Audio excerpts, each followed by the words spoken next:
net energy metering. So I'm going to present here how we've figured out a way to build 5% more affordable homes using zero net energy design, all electric and solar powered, with existing net energy metering policies, meaning essentially you get paid the same amount when you're putting electricity into the grid as you pay.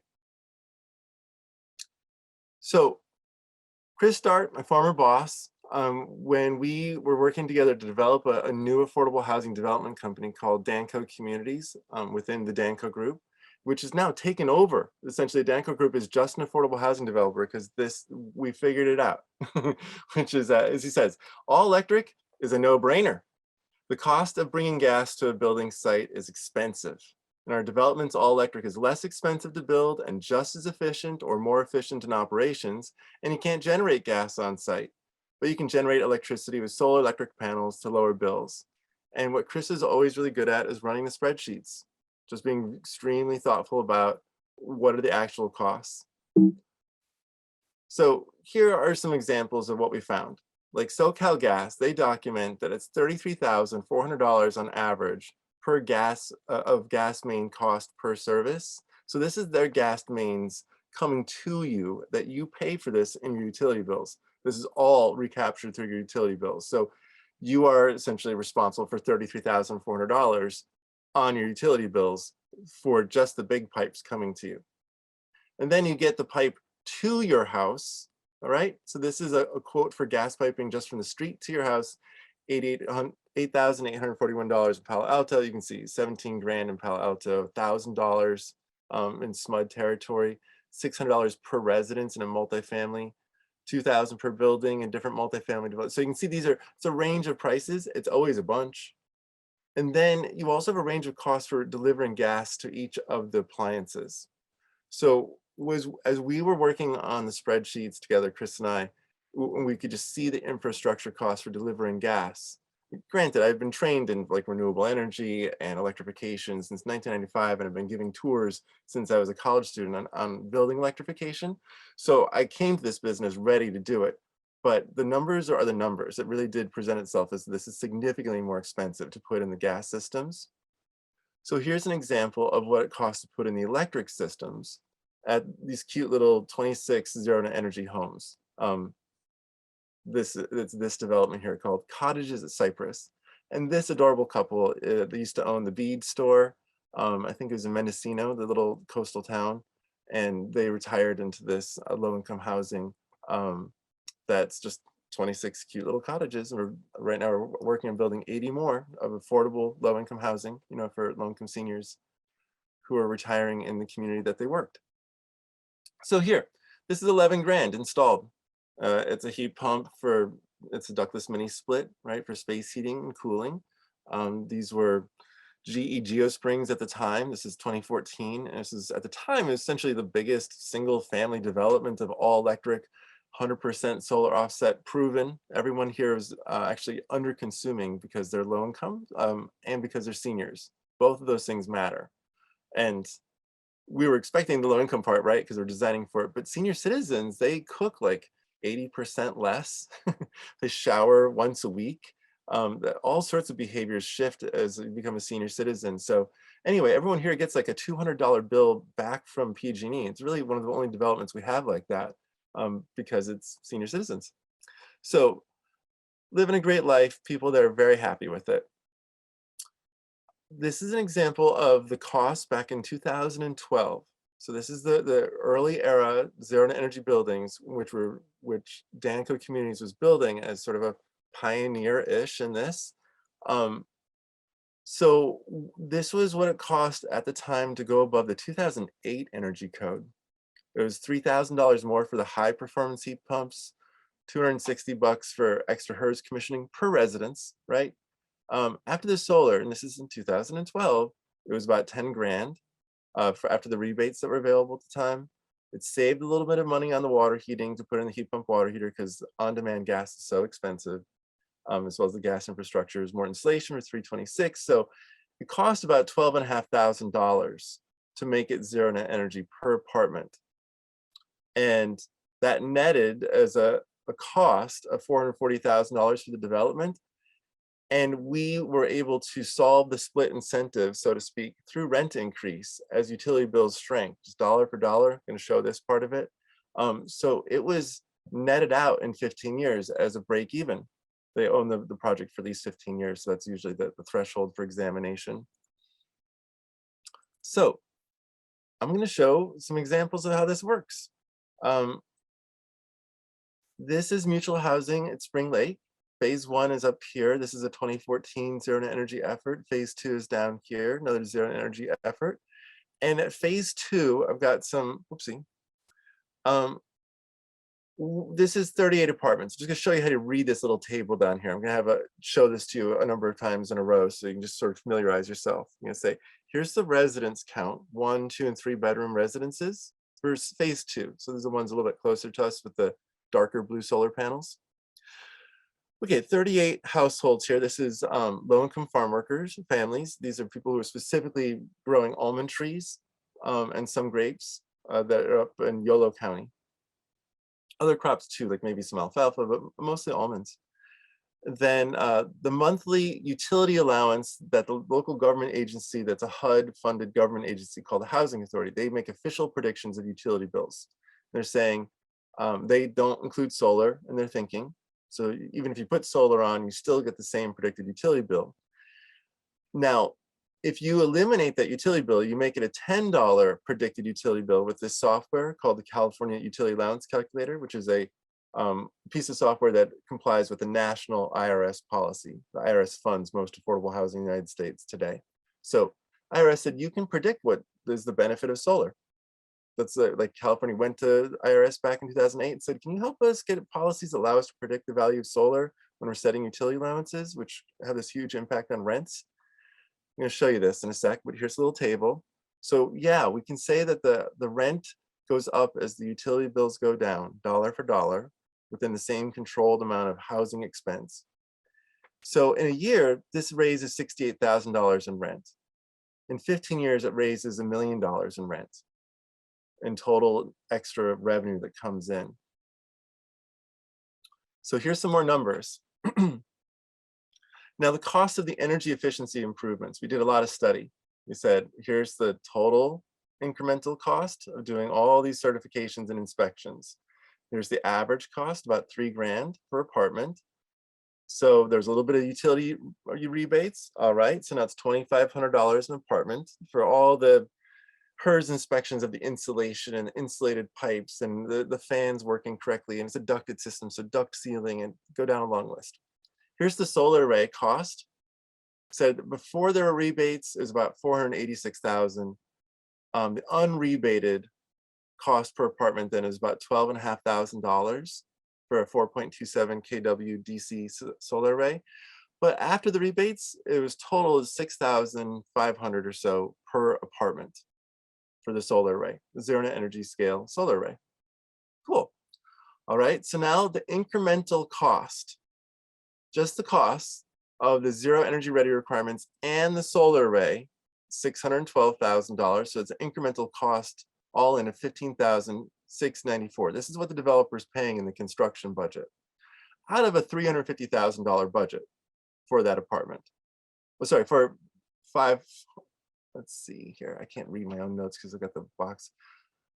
Okay, for 5, there we go. So it's about 300,000, I believe, 350 per apartment. That is the average cost of construction. So you're looking at like a 3% cost increase, roughly, for zero net energy. Now, this is the part where the rent increases, and I'll show this to you over and over, sort of explain how this works. Now, the permanent loan increase, permanent loan is the bank loan at the end of construction. It's the loan that's permanent to the development. This is the loan to you, you pay us back every month.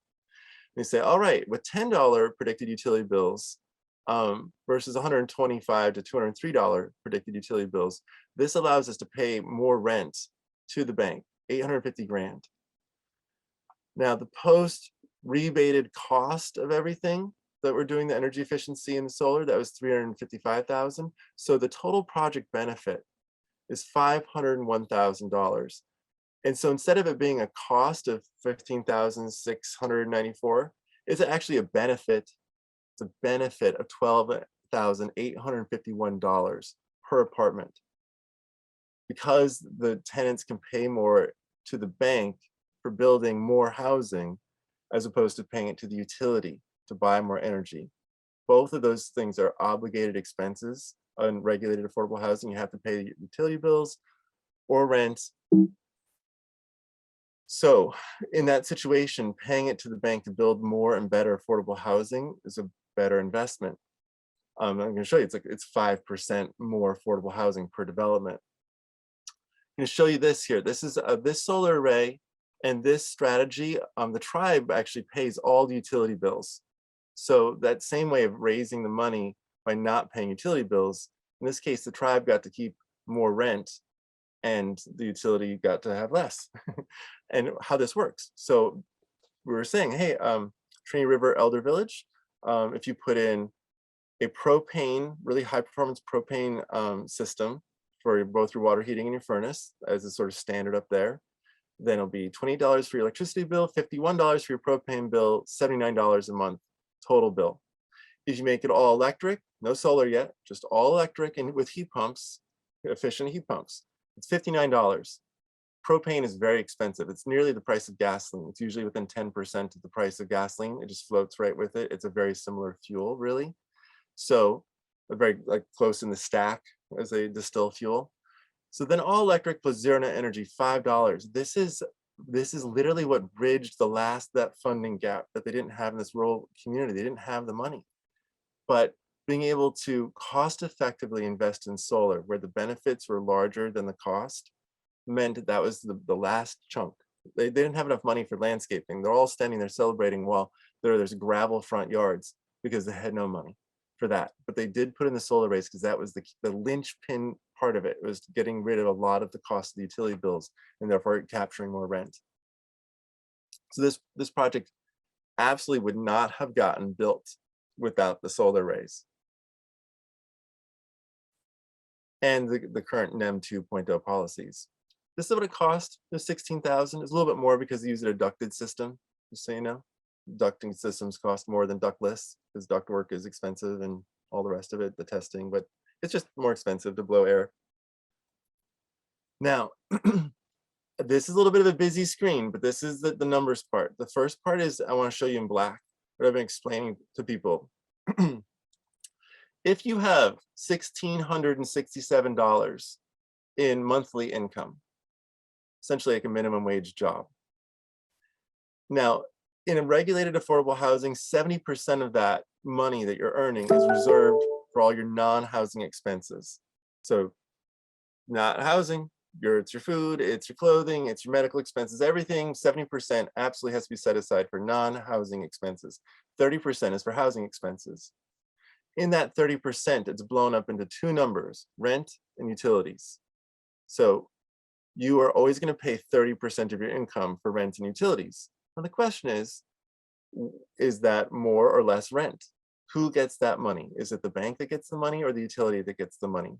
Someone's going to get the money. You live in regulated affordable housing. You pay 30% for your housing expenses, rent plus utilities. That is how regulated affordable housing works.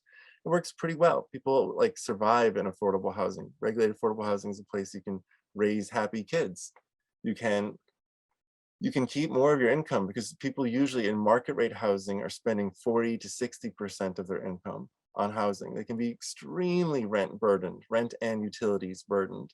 Really low quality housing, high utility bills, high rents, all of that is really real and tragic, the consequences on people. The other thing to know is that the #1 use of payday loans in the United States, which have 400% API, that's the regulated, like California law says that explicitly, you can have a 400% annual interest rate on a payday loan. So payday loans, the #1 use of them is paying utility bills because utility bills don't come like rent does in the same amount every month that you can plan around. Instead, it's seasonal, really high bills in the summer, really high bills in the wintertime. Often when you're trying to put your kids back into school, or you're having some celebrations in the summer or vacation, and here comes Christmas and Thanksgiving, and you also have your highest utility bills usually in December. So I feel the pinch really hard every year, even with my all electric and hopefully half solar powered home. I'm not at some income bracket that when I see our utility bill come in December, which is a whole year's utility bill, it's like $1,500, 2 grand. It is really hard to buy groceries in January, even with my income. That it takes enough of a kick out of the pants that we have to be really thoughtful about just affording basics. So I feel this, I see it. So here we have the option of reducing the seasonality of utility bills, reducing the peaks in the summer and winter, although there still could be better reform, um, and paying more towards rent. And this can happen when the owner just pays utility bills, like happens in project-based voucher housing, which is for veterans, people with mental disabilities, people who have been homeless recently, project-based voucher housing. So that's where the zero to energy solar array up there benefits just the development, and the tenants don't pay their utility bills, even though someone does. That's one way in which zero to energy once again strengthens the whole development. There's a lot of different ways in which tenants get supported so they're not exposed to more than 30% of their income going into rent and utilities. And in all ways, having a zero to energy policy that pays you, the person putting in the solar array, what you are paying is how we've been able to develop affordable housing all over the state, much of it for homeless populations and low-income farm workers, the two least income folks. So on the right-hand side here, this is what that utility allowance looks like, where the total, see here, $9.32 up to $14.24. This is what it looks like to have a nearly 100% offset project. It could be lower, it could be like $5, it could be, depends upon which utility tariffs and such, exactly where the zero number is, but it's usually $5 to $10. It's the least you can pay. In SMUD territory, it's $22. So that's what it looks like. It's a document that comes out and that sets then the rent, like you can see in the Pac-Man there. So instead of $400, it might be $490 for you pay in rent, and you only pay $10 in utility bills. So we studied 47 of our apartment complexes to say, like, what is the benefit? So it's 3,000 apartments. The average apartment complex of these 47 was 65 apartments in it. That's the average in California. So it was like, oh, our average is the average that we see like in the official IRS documents and such. Okay, so then 47 communities, their 15-year permanent loan gained from the increased rent. So this is money that comes in to fund the development, its construction. $65 million, so we divide that by 47, that's $1.4 million per development that is coming in permanent loans to fund the construction of it. Now, the cost, right? This is the benefit. The cost of the solar arrays of that balance, it's of the 1.4 million, 400,000 of that is the solar array. So the net benefit is $995,000. It's about $1 million net benefit per development. Now, the construction cost per 65 unit development, then 300 grand is the average. And I finally got that number. It's 300 grand per apartment for construction costs in California. That's exclusive of the land costs, construction cost. So that's 19.6 million per apartment complex of average apartment complex. So the perm loan benefit, that is 5% of that 19.6 million. These zero to energy developments with NEM 2.0 are building 5% more housing, which equates to 3.32 apartments per 65 average units. So 3 1/3 more housing units are getting built with this strategy of zero to energy, which is awesome. It's really difficult to squeeze 3% more affordable housing out of the same amount of money. But zero energy is the way that it works out. I'm just going to show you some pictures here. This is some local rural affordable housing in a former mill town, and it's low-income family housing for I think 20 of the households there of the 72 are for kids who are in the foster care system, who are being reunited now with their parents, who, because they're no longer homeless, get to have their kids back.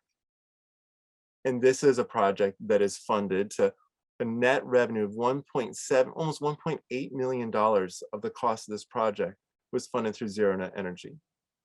It's a big deal. You know, of that 72 apartments, that means like 4, maybe almost 5 of the apartments that are built there, that includes for those foster kids, are built off of zero net energy. Here, this is low-income farm worker families. This is in the raisin area, raisins, like grapes that are grown for raisins in Selma. So Green Valley Homes, 40 houses. They're zero net energy. Their monthly utility bills, 10 bucks. The housing authority with no efficiency and no solar would have predicted almost $200 to $300.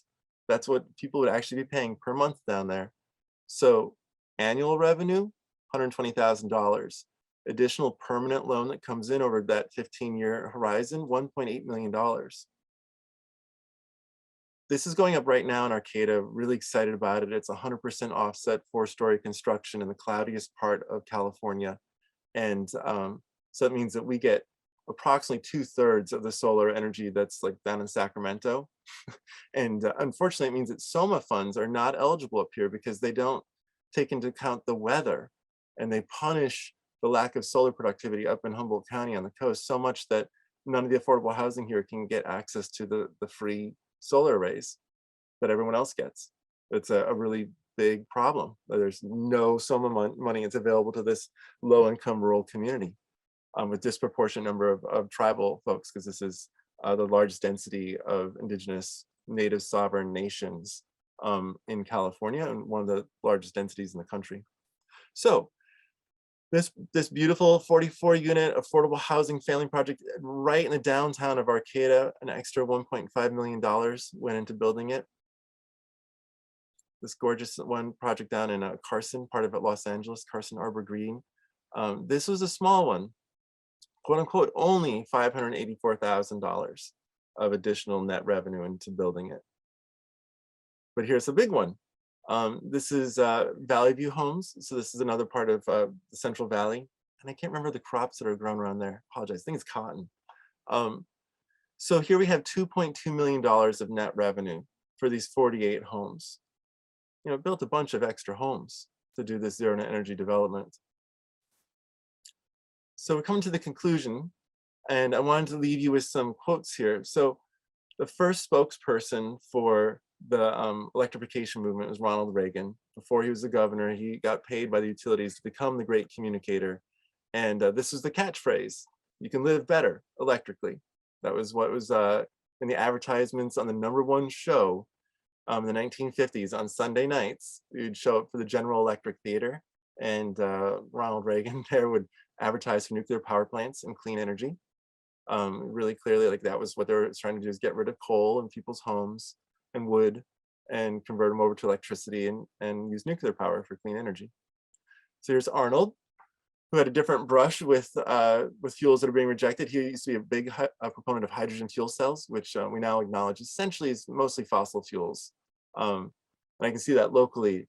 The Schatz lab here at Humboldt State University was funded by a natural gas magnate from Texas. And he did plastics out of the natural gas, but he funded hydrogen fuel cells in part because that's what you could do with natural gas, make hydrogen. So, but now Arnold is absolutely in favor of electrification. You know, he says the biggest evil is fossil fuels. It's coal, it's gasoline, it's the natural gas. And you see them right in there with Greta Thunberg. They're buddies. They go on speaking tours together and such. And then Governor Newsom, just this summer, when he was making his climate emergency announcement, said this Adobe tower represents one of the cleanest investments that's ever been made, an all-electric tower. And a number of the people on this listserv can claim some credit for convincing Adobe to build their next tower all electric. And I'm thinking of you, Diane Bailey, if you're out there. So I am complete with my presentation on how solving the split incentive of making it so that the money is either going to go to the utility or to the bank to build the development. How about we have it go into the development? And I want to see, does anyone else have any questions? Let's see, Amelie Besson says, we just need HUD to allow us to use the QAC on projects with a significant number of Section 8 vouchers. Right. The way that we've approached that challenge is to issue a QAC only for the residences that don't have vouchers, and then only those apartments are used. It's only those apartments without the vouchers that are having a utility allowance one way or another. And so we just put the QAC to work on those residences that So we've had like hybrid projects. Only some of the residences are using the Q Act. The other one says Section 8 housing vouchers. I'm not sure if that's exactly what you mean, but it's doable. Um, let's see here. I'm just going to escape from big screen so I can see what's going on the Zoom screen here. So, oh, and we're at 4 o'clock. So Dave, are you here yet? No, he's having his senator talk. He's going to show probably at 4:15.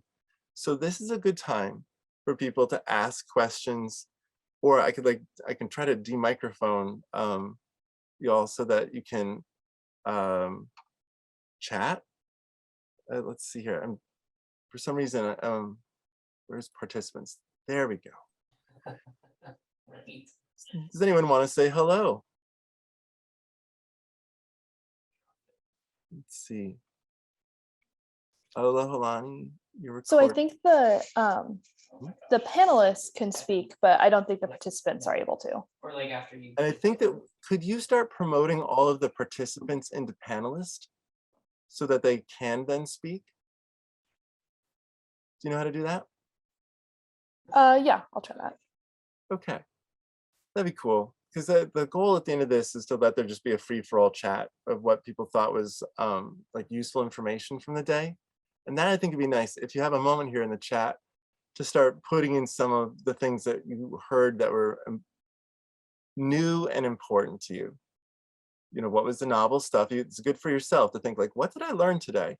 We can try to, I'm not sure if we're gonna get you over to panelists or not quickly, but that would be a nice way to use the chat if anyone wants to add some thoughts to the conversation. I can, Yep, I'm going down the list. oh, you're awesome. Okay. Tom says, thanks, Sean. Great examples of making it happen. I know I've been really delighted to see so many projects presented today and so many practical policies. That's been, Cool. And then that's been really I'll start impressive an to me. edit session first before pulling in these Uh-oh. shape files. Someone is talking in the 'Cause if you background. I go think of into it Rebecca. and then add the shape file and then start an edit session. Oh, thank you. Let's see here. Well, I'm going to be riffing because Dave Rosenfeld, he's going to be talking like this. Well, here, I can emphasize this. This presentation was to try to essentially illustrate how NEM 2.0, our existing net energy metering policy, how this benefits low-income housing. I didn't think the argument had been made very clear in other ways. And I was like, but this is the heart of it. If we go to NEM 3.0 as it's been proposed, where there's a $60 minimum fee, $40, $50, $60 minimum fee to have the solar array on, that disappears a huge amount of rent that can be collected to build the housing to instead pay the utilities from Wall Street. And California already has the most expensive utility bills in the nation. And the utilities already have a policy for offering discounted electricity that usually doesn't get to people who are, if you're in the Bay Area or Los Angeles, for instance, would be two people making about $34,000 is the standard for anywhere in PG&E territory. Okay, two people making $34,000 in rural Northern California probably live in a trailer home or an apartment. Okay, and they get discounted electricity. But two people making $34,000 in the Bay Area are literally homeless. You can be getting exactly that amount of money and not have any apartments available to you that aren't regulated affordable housing or are really sketchy housing. You know, lots of construction code defects, things that aren't safe, fire, you know, no safe fire egress, etc. So the sort of like the emphasis here is that if we actually go to this route of making it so that we have the highest rates for solar power in the United States, going from where we have now is a pretty equitable policy where you get paid what they charge you, it really ruins this entire strategy of solving the split incentive with solar power and takes it to, you know, the utilities right now are saying, well, you should get batteries. Right, well, hey, utilities, why don't you get batteries? Because they're not. It's not like they've installed tons of big batteries. But what they're saying essentially at this rate is that unless you get a battery, you're not going to get a decent bill, and you're going to pay the largest minimum monthly charge. So it is very much a kill rooftop solar bill. And the exemptions that are available for affordable housing, essentially in the Bay Area and Los Angeles and chunks of Sacramento and San Diego, of course, lots and lots of California, it means that in a regulated affordable housing development, only half the tenants would qualify for keeping NEM 2.0, keeping discounted rates. It's so even if you're living in regulated affordable housing, because you're that poor that you need the subsidized housing, keep in mind there's usually 4 applicants or more for every 1 available apartment. So getting into affordable housing means that you're highly eligible and worthy, and you've been vetted, and you totally deserve the place. You know, you've never threatened your partners. You have a clean background of criminal violations. Like it is hard to get into affordable housing, right or wrong. That's the truth, because there's way more demand than there is supply.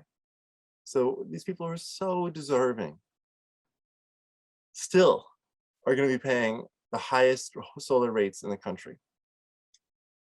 So yeah, Jim makes a point here of, it's amusing, actually sad, how investor-owned utilities feign concern for equity to justify NEM 3.0. Yeah, it's a total sham.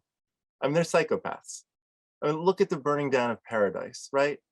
They're psychopaths. The PG&E board didn't even go to the city of Paradise to see what they'd done until the judge ordered them to all get on a bus. And then they showed up in fancy clothes to walk around and see the mass murder site. Like, they're psychopaths. That's how you make it that high. You care about money only. And so, you know, this is not about social justice. You're not going to get that from the board of PG&E or the Wall Street investors that own it and control it. They're not there for you. It's total silliness. Tim Kohut, you are welcome to speak on this as an expert. Go ahead. Sean, we've been following this like you guys have, and we now believe that that the decision is going to be to provide an exemption for all deed restricted affordable housing. So I shared your concerns because the original document was it will only be care projects, and some of the units will be care units, some of them will not, and the utilities unfortunately don't have the capacity to differentiate when they're doing virtual net energy metering, you know, a care unit by a non-care unit. But the documentation I've received, the conversations that I've had, I think they're coming on board with, we can't do this to the affordable housing industry, which will hopefully preserve the Q Act for us. And just real quick, for anybody who's wondering, especially during my presentation, the payback analysis, the NEM 3 only impacts residential rates. So our projects where we're centralizing a lot of the loads are on commercial rates. So those are going to be exempt from NEM 3.0.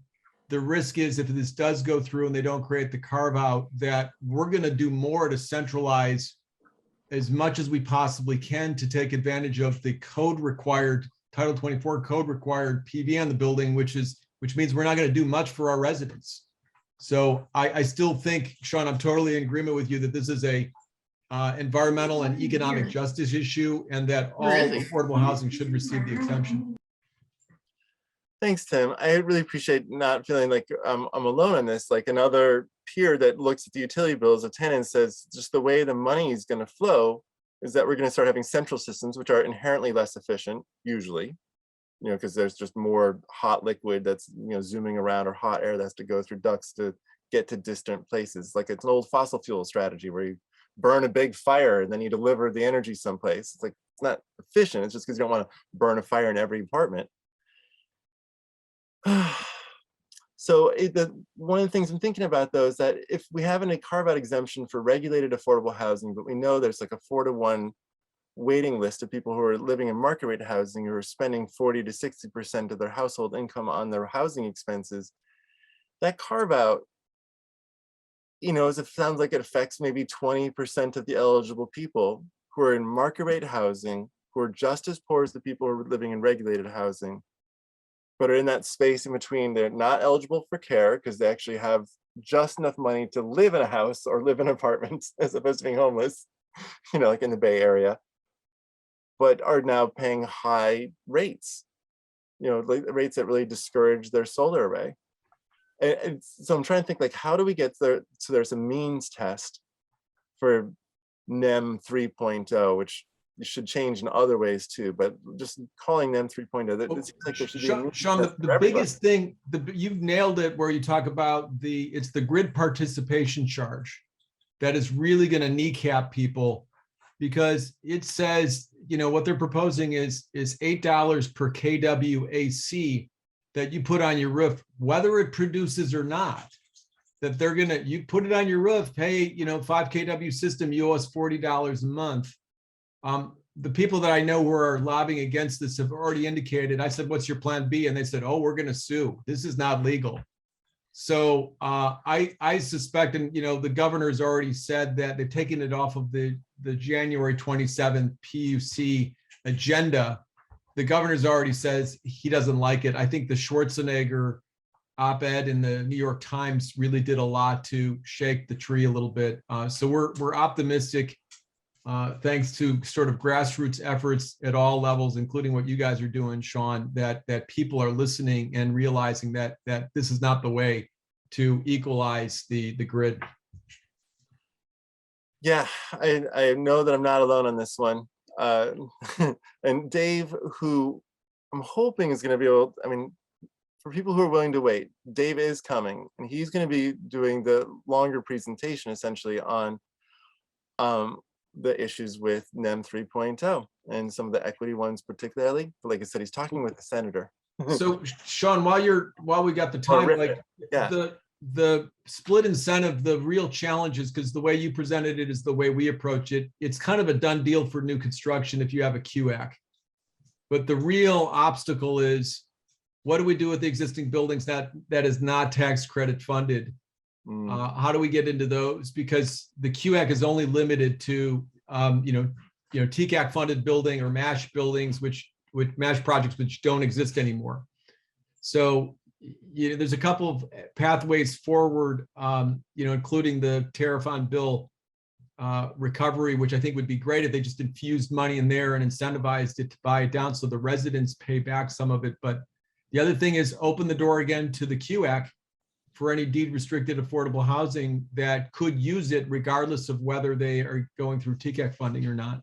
But I don't know if you guys have had any luck. I mean, it's the big elephant in the room. It's like, well, we got to decarbonize, but as we saw, in these presentations, the Berkeley estimates on what it's going to cost to, fuel switch their entire city is, what we're talking about. Where is the money going to come from? I think it's time for everybody to chip in on this conversation, especially if SOMA drops a lot of free rooftop solar on your building. You could pay some of the savings back to fuel switch. Right. That the tension around getting the owner or the tenant to pay for some of their improvements, like Jim, he just put on there, like, there should be a grid access fee that should be equal for all users, which is not progressive in the sense that some people have far more money than other people to be paying the same fee. And so what we're talking about right now, Tim and I, like other folks here, is how do we make it so that people can actually get reparations through decarbonization, where they can be acknowledged as having been structurally disadvantaged through poverty, at the core of it, but all of the ways in which people are impoverished structurally, so there's structural wealth, and make it so that we can make things fair somewhat, now that we really can statistically study all of the structural inequalities of our society and we can see how the policies shaped people not having as much money as other people having. Like, how do we fix it in this proceeding where we go in and we electrify people's homes and we decarbonize them? Can we have progressive, and in this case for NEM 3.0, one thing that was interesting is to understand that the societal cost test that the CPUC has, but they did not use. Like the NRDC proposal for NEM 3.0 doesn't include the health impacts of fossil fuels and therefore the health benefits and the societal cost, like the societal savings of solar on roofs. but we all acknowledge that like in the real world, the asthma like we were talking about today, and like how do we electrify someone's stove if the electric stove costs, as you showed Tim, raises the actual utility bill. The only way to do that is to put a solar array on. What if the solar array isn't affordable anymore? They make it so expensive it doesn't have a payback ever, that kind of thing. Yeah, Sean, and Luke Morton put in a good comment there about battery storage. And there is discussion about incentivizing battery storage, especially for affordable housing, which we're starting to think of as our plan B. We land a big battery storage bank in there, SCHIP or TAC to pay for it, or build incentives, buy it down. But the thing is, the battery is going to have a life where a shorter life that needs to be replaced. And it's not like PV panels going out in 20 years that you're just going to go in and put a $200 PV panel in here. We're talking about $100,000 battery for a 50-unit affordable housing project. When that goes, it's like now you got to fund the reserves to replace the battery. So it really gets complicated. So I don't think it's easy as that for the affordable housing industry. I like Luke's approach for the market rate guys who can afford to do it. Just de facto, get off the grid as much as you can. Yeah, and this thing of how it will be incentivized to install batteries, but the utilities are not doing that same difficult job of siting a battery, because everyone has to put a battery someplace, financing the battery, getting rid of the battery. Why is it that residences, not even commercial loads, the people who make money, commerce? Yeah. And Sean, the economics fall apart around battery storage and affordable housing because the demand charges for affordable housing are much, much lower because your demand charges are by meter. So I run it all the time and I'm like, you can buy the $70,000 battery if you're interested in a 35-year payback. It doesn't work unless we suddenly start to incentivize it heavily or the prices continue to plunge. Maybe 10 years if they plunge as much as rooftop solar has, maybe it comes around. But right now you can't make the economic case for it short of some sort of rebate or incentive program.